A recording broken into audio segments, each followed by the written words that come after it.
Pemirsa, penyidik Korpas Tipikor Mabes Polri menemukan tumpukan uang dolar Singapura dan Amerika Serikat saat penggeledahan di restoran The Clean dan Money Changer di Cipete, Jakarta Selatan. Polisi bahkan menyita puluhan kilogram emas batangan dan uang ratusan miliar dari sebuah rumah di Sentul, Jawa Barat. Terkait dugaan korupsi batubara PLN, Asabri, dan juga Krakatau Steel. Di tengah bersih-bersih oknum pejabat nakal, Menteri Kehutanan Raja Juli Antoni justru melaporkan penolakan gratifikasi dari Bupati Kuantan Singingi, Suhardiman Ambi, kepada KPK. Sementara itu, tim kuasa hukum Nadiem Makarim melaporkan 4 hakim ke Komisi Yudisial atas dugaan pelanggaran kode etik dan imparsialitas. Lalu, apakah perkara besar ini akan terbuka secara terang benderang? Maka atas pelaporan tersebut, tim Direktorat Gratifikasi dan Pelayanan Publik akan melakukan verifikasi dan analisis, termasuk juga koordinasi di internal KPK. Dan tentunya di bagian akhir kami mengharapkan keadilan untuk dapat ditegakkan. Polri mengungkap sejumlah wilayah blackout akibat korupsi pengadaan batubara. Modus dari praktik korupsi tersebut diduga terjadi akibat manipulasi dokumen kualitas batubara yang dikirim atau dipasok. Polri mengungkap sejumlah wilayah di Indonesia mengalami pemadaman listrik atau blackout akibat dugaan korupsi dan pencucian uang terkait pengadaan penemuan kebutuhan pasokan batubara pada sejumlah PLTU selama periode tahun 2018 sampai dengan tahun 2026. Terganggunya pasokan batubara berdampak terhadap terjadinya blackout atau pemadaman listrik di sejumlah wilayah di Indonesia, seperti Sumatera, sebagian Kalimantan, Jawa Tengah, Jawa Timur, dan sebagian Jabodetabek. Soal modus dari praktik korupsi tersebut diduga terjadi manipulasi dokumen kualitas batubara yang dikirimkan atau dipasok. Kasus ini sudah masuk ke tahap penyidikan. Setidak-tidaknya penyidik menemukan adanya dugaan penyimpangan dalam proses pengadaan dan pemenuhan pasokan batubara di PLTU oleh beberapa perusahaan yang terlibat, PT OBP dan PT BRA. Secara teknis nanti akan disampaikan oleh Direktur Penyidikan. Meski Polri belum menetapkan tersangka atas pidana ini, namun 16 orang telah diperiksa oleh polisi. Dalam pengusutan, Polri menerapkan pasal tentang pemberantasan tindak pidana korupsi dan pasal tentang pencegahan dan pemberantasan tindak pidana pencucian uang. Penyidik Korpas Tipikor Mabes Polri menemukan tumpukan uang pecahan dolar Singapura dan Amerika Serikat saat penggeledahan di restoran The Clean dan juga Money Changer di Cipete, Jakarta Selatan. Polisi juga menyita puluhan kilogram emas dan uang ratusan miliar dari sebuah rumah di Sentul, Jawa Barat terkait dengan dugaan korupsi batubara PLN, Asabri, dan Krakatau Steel.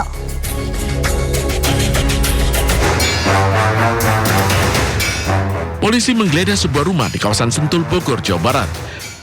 Penggeledahan ini terkait penyelidikan kasus korupsi batubara PLN, Asabri, dan PT Krakatau Steel.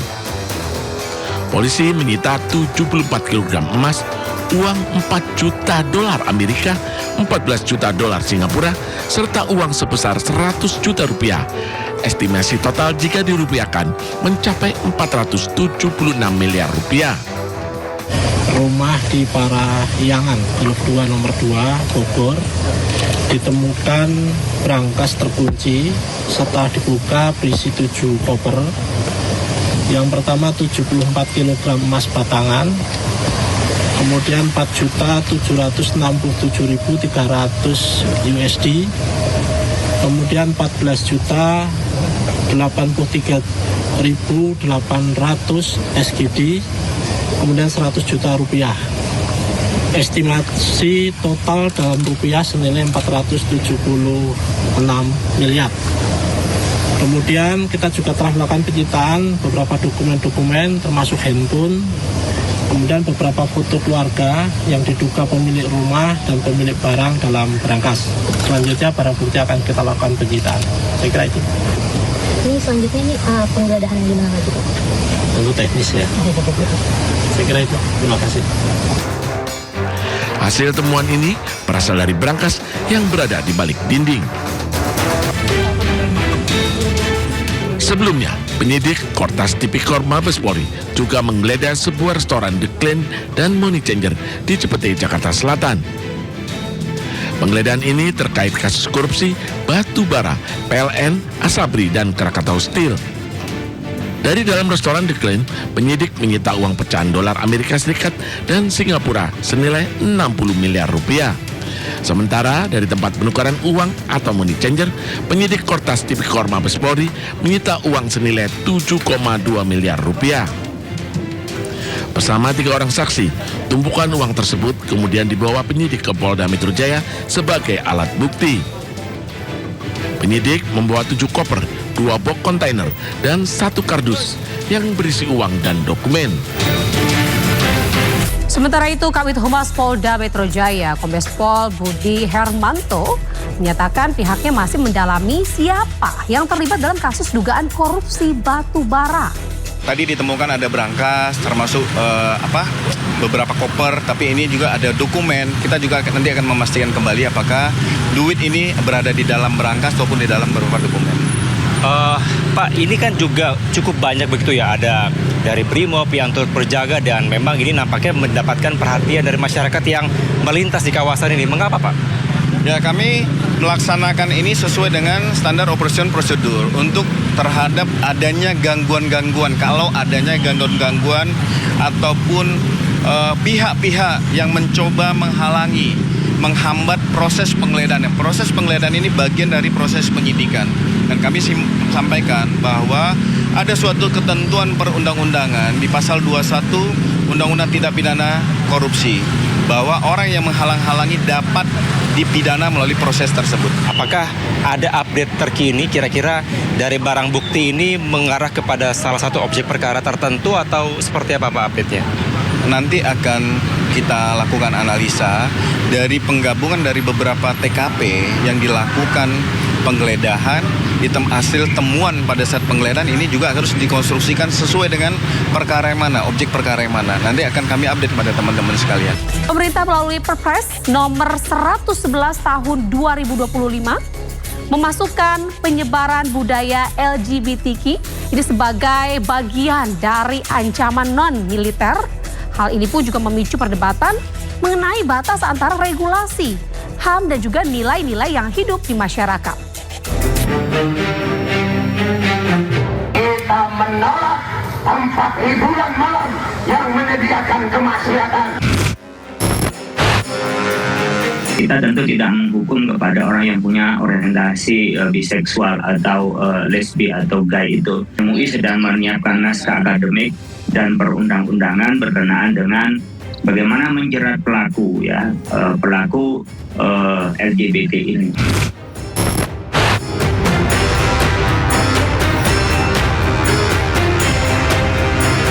Isu LGBTQ ini kembali marak diangkat dalam ruang publik, terutama melalui media sosial, diskusi publik, hingga berbagai konten digital yang memicu perdebatan di tengah masyarakat.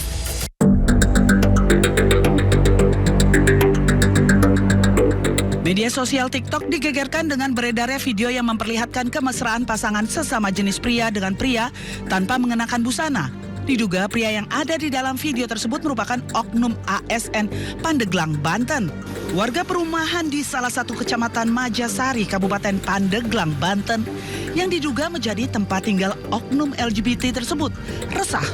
Mereka pun membentangkan spanduk penolakan dan pelarangan praktik LGBT.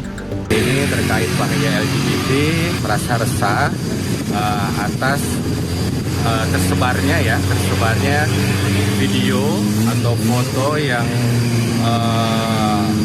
ada di akun TikTok dan juga Facebook terkait konten LGBT gitu. Nah, oleh karena itu kami sebagai warga khususnya masyarakat Pandeglang sangat resah.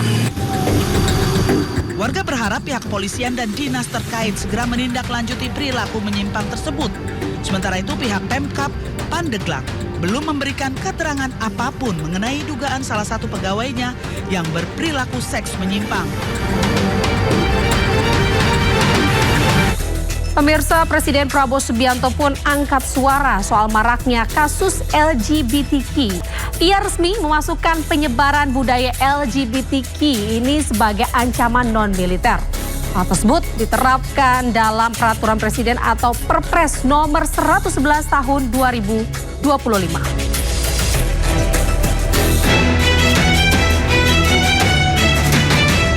Pemerintahan Presiden Prabowo Subianto telah menetapkan penyebaran budaya LGBTQ sebagai salah satu ancaman non-militer terhadap kedaulatan dan keselamatan bangsa.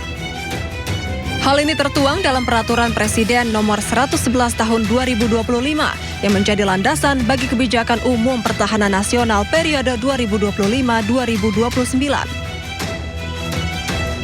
Penyebaran budaya LGBTQ atau lesbian, gay, bisexual, transgender, dan queer diklasifikasikan ke dalam ancaman non-militer berdimensi sosial, budaya, dan ideologi. Pada bagian ancaman non-militer, penyebaran budaya LGBTQ masuk dalam satu klasifikasi bersama radikalisme, terorisme, judi daring, pinjaman online ilegal, hingga penyalahgunaan narkoba. Peraturan Presiden tersebut telah resmi ditetapkan pada 25 Oktober 2025 lalu.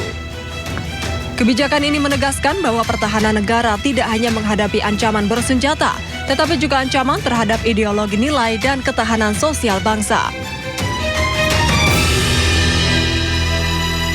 Penolakan terhadap kelompok LGBTQ ini pun kian marak. Contohnya, masa tergabung Aliansi Masyarakat Karawang berunjuk rasa di depan kantor Bupati Karawang, Jawa Barat. Masa dari berbagai elemen masyarakat menggeruduk gerbang kantor Bupati Karawang, Jawa Barat hingga nyaris roboh. Namun aparat keamanan berhasil mengendalikan situasi sehingga aksi tetap berlangsung kondusif. Masa menuntut pemerintah Kabupaten Karawang menutup secara permanen tempat hiburan malam yang disebut-sebut menjadi lokasi pesta sesama jenis atau LGBT. Masa menegaskan aksi ini sebagai bentuk kepedulian terhadap kondisi sosial dan moral masyarakat Karawang yang dianggap telah mencoreng Kabupaten Karawang yang merupakan kota santri. Mari kita samakan suara, kita menolak tempat hiburan malam yang menyediakan kemaksiatan. Sebelumnya, masa melakukan long march menuju kantor pemerintah daerah Karawang untuk menyampaikan aspirasi kepada Bupati dan DPRD Karawang. Selain itu, masa juga mendesak agar hasil penyelidikan dan penanganan kasus dapat disampaikan secara terbuka dan transparan kepada publik. Apabila tuntutan mereka tidak ditindaklanjuti, maka aksi dengan jumlah peserta yang lebih besar akan kembali digelar dalam waktu dekat. Pemirsa, merespon isu LGBTQ, DPR RI menampung aspirasi Majelis Ulama Indonesia untuk membentuk rancangan undang-undang pidana tentang lesbian, gay, biseksual, dan transgender serta queer atau LGBTQ. Hal ini pun menuai beragam tanggapan dari masyarakat. Majelis Ulama Indonesia tengah menggodok naskah akademik dan rancangan undang-undang pidana terkait lesbian, gay, biseksual, dan transgender atau LGBT. Wakil Ketua Umum Majelis Ulama Indonesia, Khalil Nafis, menegaskan langkah hukum ini diambil karena imbauan moral dinilai sudah tidak mempan membendung fenomena penyimpangan seksual di Indonesia. MUI menyatakan perang terhadap pelaku maupun kampanye LGBT. Kita tentu tidak menghukum kepada orang yang punya orientasi biseksual atau lesbi atau gay itu. Hanya saja jangan sampai menganggap bahwa orientasi itu adalah normal. Sehingga mereka merasa ini tidak normal kan, yang harus diluruskan, yang harus diobati. Oleh karena itu saya setuju bahwa berkenaan dengan penerapan, bukan hanya setuju, bahkan MUI sedang menyiapkan naskah akademik dan perundang-undangan berkenaan dengan bagaimana menjerat pelaku pelaku LGBT ini. Karena di Indonesia bagi penegak hukum masih merasa kurang. Adapun RUU untuk memberantas perilaku LGBT di Indonesia mendulang beragam tanggapan dari masyarakat. Tanggapan saya sih bagus sih buat kampanye seperti itu karena kita harus gimana ya, harus menormalisasikan jati diri laki-laki gitu kan, jangan jadi kayak boti gitu. Untuk kampanye berantas boti menurut saya oke ya, since LGBT di Indonesia kan masih belum diperbolehkan ya, masih ilegal. Cuman mungkin caranya kali ya Mas, nggak yang lindas boti atau apa, anarkis banget. Cuman mungkin bisa baik-baik atau pengarahan kayak kalau nemu orang yang agak-agak boti bisa mungkin diluruskan atau dibilang baik-baik gitu. Ya, tapi jangan anarkis juga sih, kan manusia juga ya walaupun boti. Sementara itu, DPR telah merampungkan aspirasi MUI untuk memberantas LGBT dan akan membahasnya.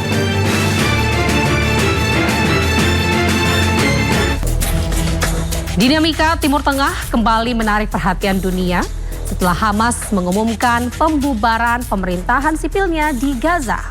Keputusan yang diklaim sebagai bagian dari upaya mendorong implementasi gencatan senjata menandai babak baru di tengah konflik yang belum menunjukkan tanda-tanda berakhir. Di saat ketegangan kawasan ini masih tinggi, Iran terus menjadi sorotan menyusul rangkaian prosesi pemakaman Ayatullah Ali Khamenei yang dihadiri jutaan pelayat. Lautan manusia ini bahkan memadati jalanan untuk memberikan penghormatan terakhir. Sementara itu, keputusan pemerintah Indonesia mengirim utusan ke pemakaman Khamenei ini memunculkan perdebatan di dalam negeri. Dari kritik diplomat hingga perbedaan pandangan antar elit politik. We've gotten concessions. Now they have to hold those concessions, but there'll be no nuclear weapon. We're going to be getting the, as I call it, dust, the enriched material. Nuclear dust, I call it. It seems to have taken off, but it's enriched material. We're getting it. We're getting it. I went in for one reason, very strongly.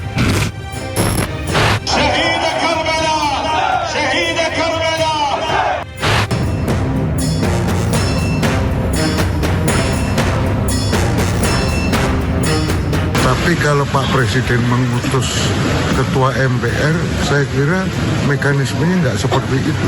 Kenapa Pak? Ya kan mekanisme MPR sama Presiden kan sama-sama lembaga tinggi negara.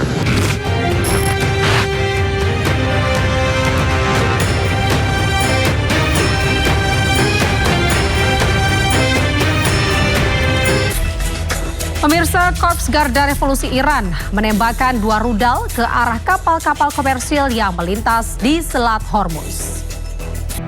Akibat serangan, 2 kapal tanker yang berada di Selat Hormuz terbakar hebat. Kapal yang mengangkut minyak ini diduga melintas tanpa izin kepada pemerintah Iran. Sementara itu, seorang pejabat AS telah mengkonfirmasi serangan Iran ini.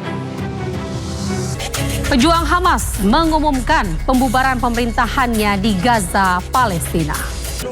Setelah memerintah selama lebih dari 2 dekade, pejuang Hamas mengumumkan pembubaran pemerintahan sipilnya di Gaza.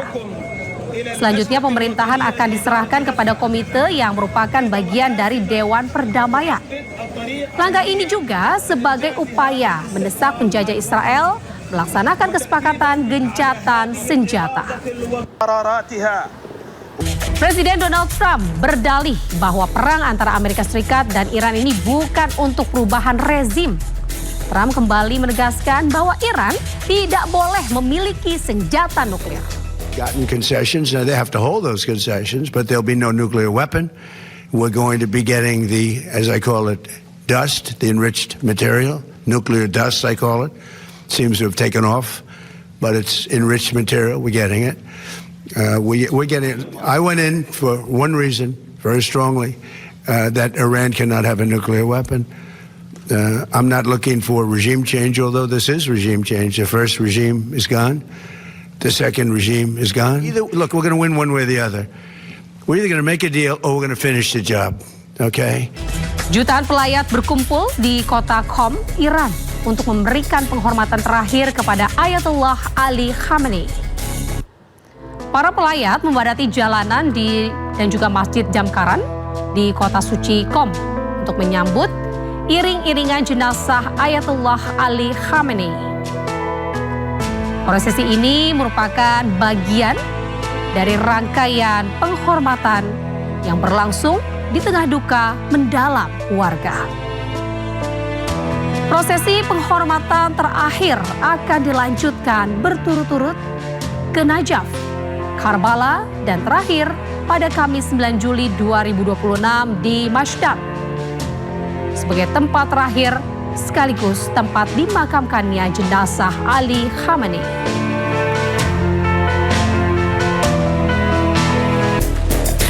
Hakim Tunggal Pengadilan Negeri Jakarta memutuskan untuk tidak menerima atau membatalkan permohonan pra-peradilan yang diajukan oleh Roy Suryo. Putusan tersebut dibacakan pada sidang pra-peradilan usai rangkaian persidangan berjalan sejak akhir Juni 2026.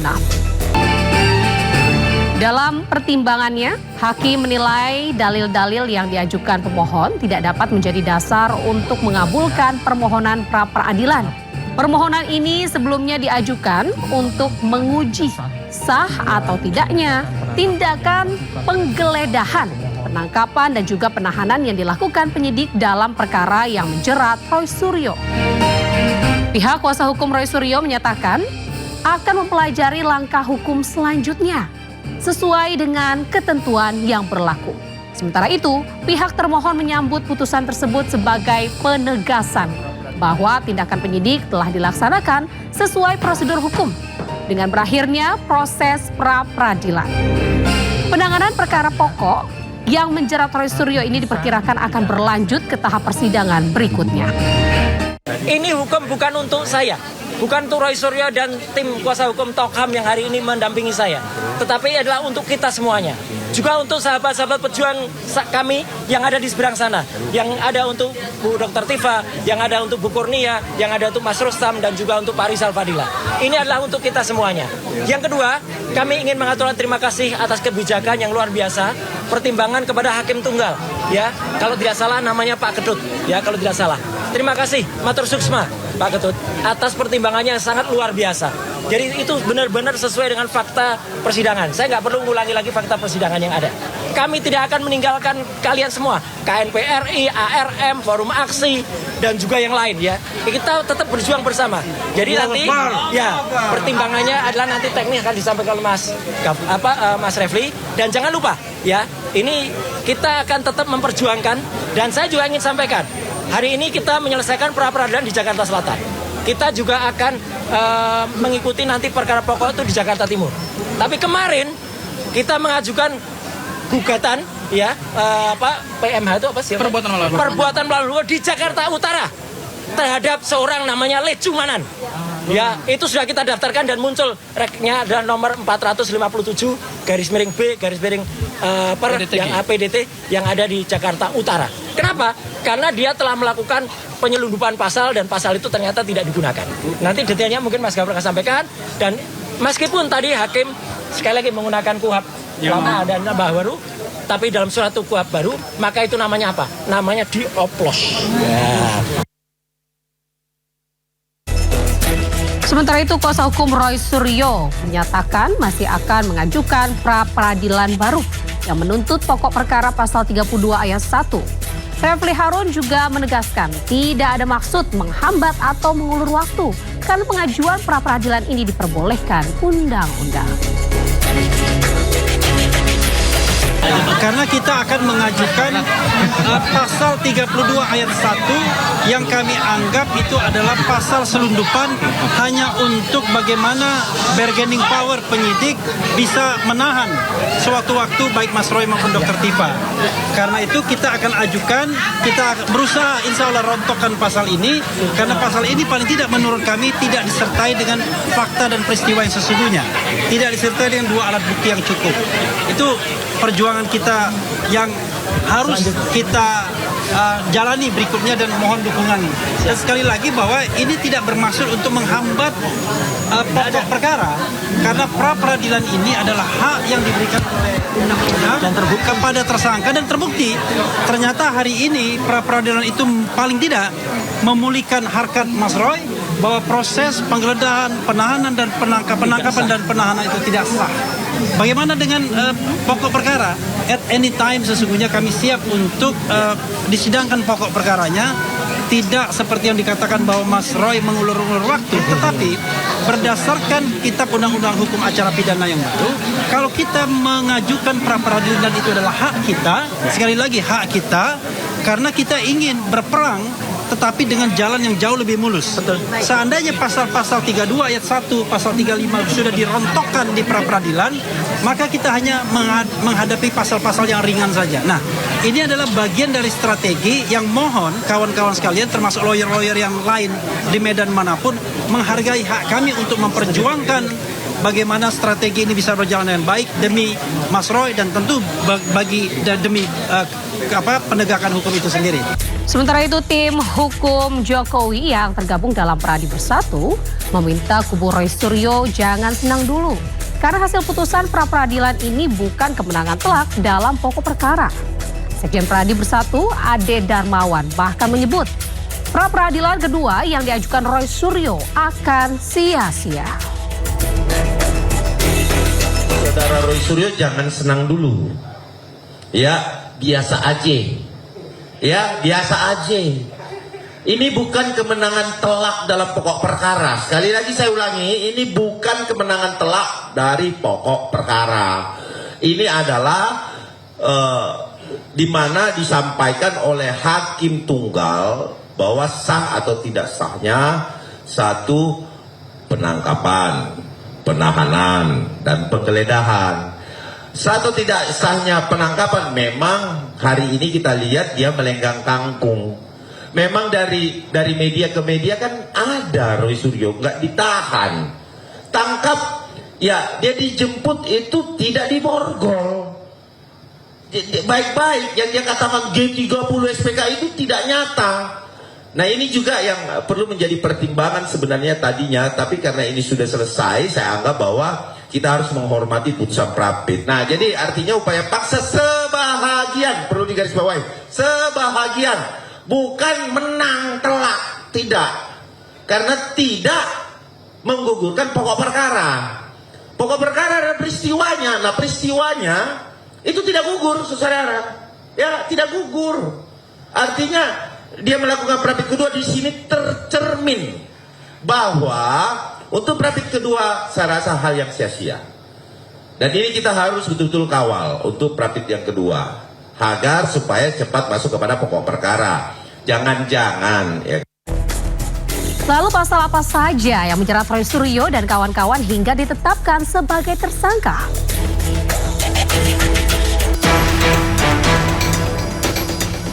Roy Suryo dan kawan-kawan dijerat sejumlah pasal berikut ini. Kitab Undang-Undang Hukum Pidana KUHP pasal 310, pencemaran nama baik. Pasal 311, fitnah dan juga pasal 160 KUHP. Undang-Undang Informasi dan Transaksi Elektronik, Undang-Undang ITE.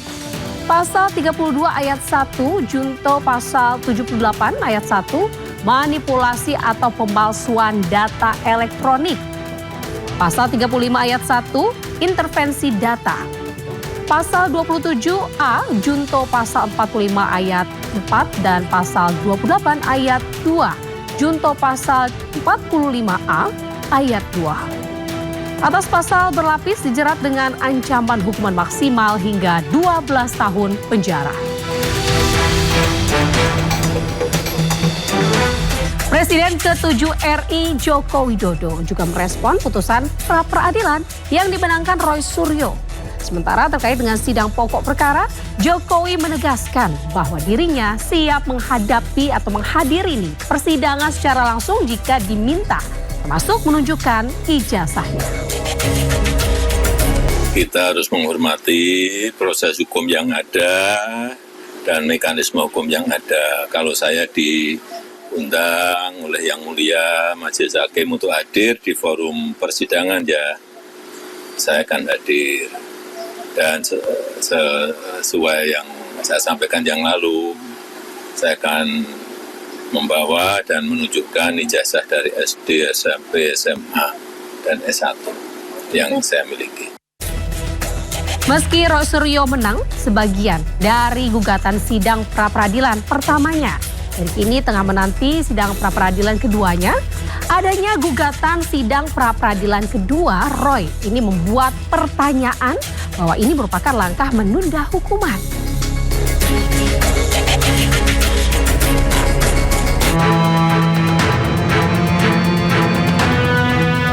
Pasca sidang pra-peradilan pertama Roy Suryo, lawannya Pradi Bersatu sudah ancang-ancang akan menjebloskan tersangka fitnah ijazah itu ke penjara.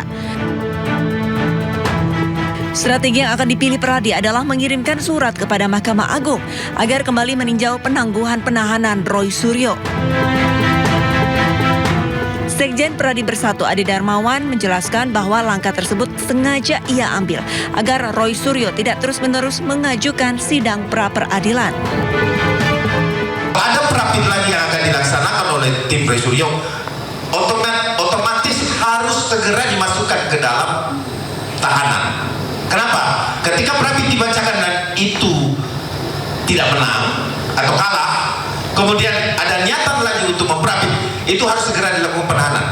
Maka kami akan mengajukan permohonan perhatian hukum dan tinjauan kembali status penahanan terdakwa Roy Suryo sebagai residivis. Namun dari sudut pandang Roy Suryo, langkah ini merupakan upaya dirinya membuktikan bahwa benar ada kekeliruan dalam penerapan pasal 32 Undang-Undang ITE. Itu tidak ada yang namanya buying time, nggak ada. Ini bukan buying time. Daripada nanti tiba-tiba diputus, tapi ternyata salah penerapan pasal 32 UU ITE. Padahal saya sudah terlanjur putus. Itu persis kayak tragedi Sengkon dan Karta, ya, yang sudah diputus dulu, kemudian ternyata setelah dilihat-lihat, waduh ternyata ada kesalahan di dalam putusan sidang yang dulu. Jumat 19 Juni, dua tersangka fitnah ijazah Roy Suryo dan Dr. Tifa ditangkap Polda Metro Jaya. Keduanya sempat menjalani perawatan di Rumah Sakit Polri sebelum dilimpahkan ke Kejaksaan Negeri Jakarta Selatan. Kejari kemudian memutuskan menangguhkan penahanan keduanya. Tak terima dengan penangkapan Polda Metro Jaya, Roy kemudian ajukan sidang pra-peradilan.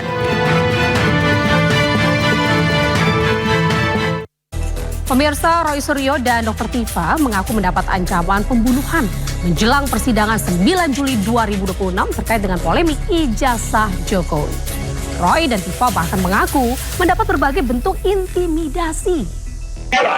Orang saya bilang borgolai saya, semua polisi saya bilang memang benar. Kalian mau bunuh Roy Suryo sama Dr. Tifa, saya bilang.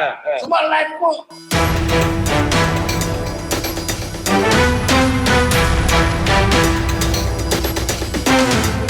Dalam sebuah podcast atau siaran yang diunggah tim kuasa hukumnya Refli Harun, Roy Suryo mengungkap ada ancaman pembunuhan terhadap dirinya dan Dr. Tifa. Ancaman pembunuhan diungkap Roy Suryo terjadi di luar rumah sakit usai dirinya menjalani pemeriksaan kesehatan pasca penangkapan. Menurut Roy dan Tifa, ancaman yang muncul tidak membuat mereka gentar karena seluruh aktivitas terdokumentasi melalui siaran langsung. Roy dan Tifa juga menilai ancaman dan intimidasi menunjukkan ada pihak-pihak yang khawatir menghadapi proses pembuktian di pengadilan. Kami kan siap, bismillah, kita siap, udah persiapkan segala macam ilmu hukumnya kita siap dengan melalui kita. Kemudian kita juga sudah rapat, kita sudah simulasi. Jadi kita siap. Yang nggak siap itu bikin kayak gini nih, bikin teror, bikin intimidasi, segala macam cara mereka lakukan. Yang mereka katakan itu padahal kita bukan aib, itu kan sesuatu yang biasa aja. Iyalah, karena terjadi itu biasa. Setiap orang punya kan. Ada tuh yang teriak-teriak di luar rumah sakit. Berani banget. Memang berani saya karena benar. Katanya mereka juga berani ngapa-ngapain. Orang saya bilang borgolai saya, semua polisi saya bilang memang benar. Kalian mau bunuh Roy Suryo sama Dr. Tifa, saya bilang. Semua live kok. Iya. Mbak Rita, ada kami live salah satunya live. Jadi ini udah tahu mau dipaksakan ini, itu aja. Dr. Tifa akan menjalani sidang kedua yang beragendakan pembacaan keberatan atau eksepsi pada Kamis 9 Juli. Sementara Roy Suryo akan menjalani sidang pra-peradilan keduanya terkait status tersangka pada Jumat 10 Juli. Pada pra-peradilan pertama terkait penangkapan, penggeledahan, dan penahanan, Majelis Hakim memenangkan Roy Suryo.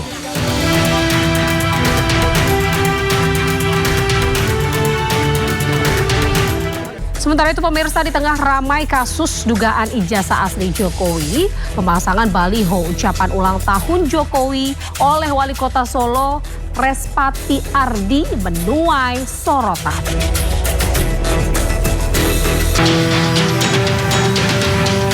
Inilah baliho Jokowi yang terpajang di sejumlah titik di Kota Solo, Jawa Tengah. Dalam baliho terpampang wajah Jokowi dengan sebaik kalimat ucapan ulang tahun untuk dirinya. Baliho ini kemudian timbulkan kegaduhan. Pasalnya baliho bergambar mantan Wali Kota Solo ini dipajang atas nama pemerintah Kota Solo. Wali Kota Solo Respati Ardi lalu dilaporkan LBH Mega Bintang. Pelapor Budi Kuswanto menyebut Respati diduga menyalahgunakan wewenang dengan memajang baliho selamat ulang tahun untuk Jokowi.